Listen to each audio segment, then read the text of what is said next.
समयमा प्रमुख दलको हैसियतबाट सबै राजनीतिक दललाई एक ठाउँमा बोलाउने कुराको जुन पहल गति लिनु यसका निम्ति आभार प्रकट गरेका छौँ र यसका सभापति माननीय रवि लामी छानेलाई पहल गरिदिनका निम्ति धन्यवाद पनि छ। यो बेलामा नेपाली कांग्रेस पार्टीको तर्फबाट हामीले जे भूमिका निर्वाह गरिरहेका छौँ यो कुराको हामीले जानकारी पनि गरायौँ।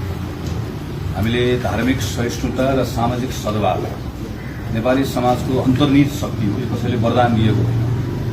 वर्षौंदेखि नेपालको नागरिकहरूले नेपालको समुदायले साझा प्रयत्नबाट आर्जन गरेको पुँजी, यो पुँजीलाई हामीले जोगाइराख्नुपर्छ। यसका निम्ति कसैले पनि आवेगमा उत्तेजनामा नआइकन धैर्यता र संयमताका साथमा संवाद गर्नुपर्छ भनेर आह्वान गरिरहेको कुरा र यसका र सार्वजनिक आह्वान मात्र होइन, हामीले हाम्रो पार्टीका साथीहरू, पार्टीबाट निर्वाचित भएका स्थानीय जनप्रतिनिधिहरू प्रत्येकलाई व्यक्तिगत रूपमै टेलिफोनबाट संवाद गरेर सानसानो बैठक राख्न जान्छ। यो कुराहरूको सम्प्रेषित गरेको कुराको जानकारी पनि गरायौँ र अरू दलले पनि यो कुरा गरि नै राख्नु भएको छ।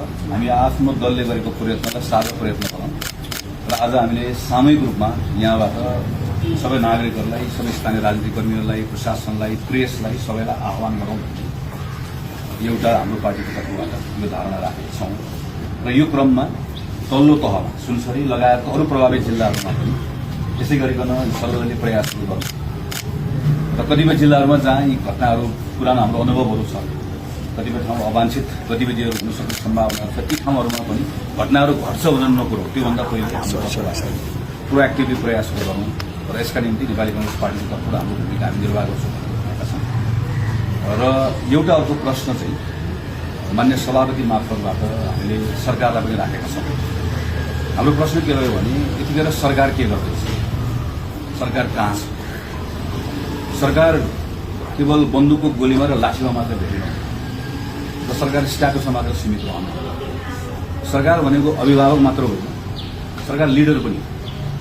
लिडरको सबैभन्दा ठूलो स्ट्रेन्थ भनेको उसले कोलाबोरेट गर्न सक्नुपर्छ, उसले अरूलाई विश्वास गर्न सक्नुपर्छ अनि अरूले पनि उसलाई विश्वास गर्छ।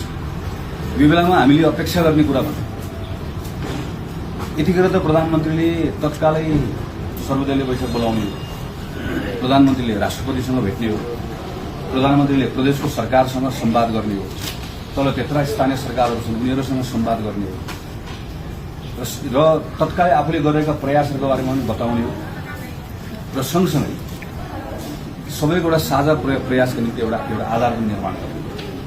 हामीले भूकम्पको बेलाको कुराहरूलाई सम्झौँ, कोभिडको बेलाको कुराहरू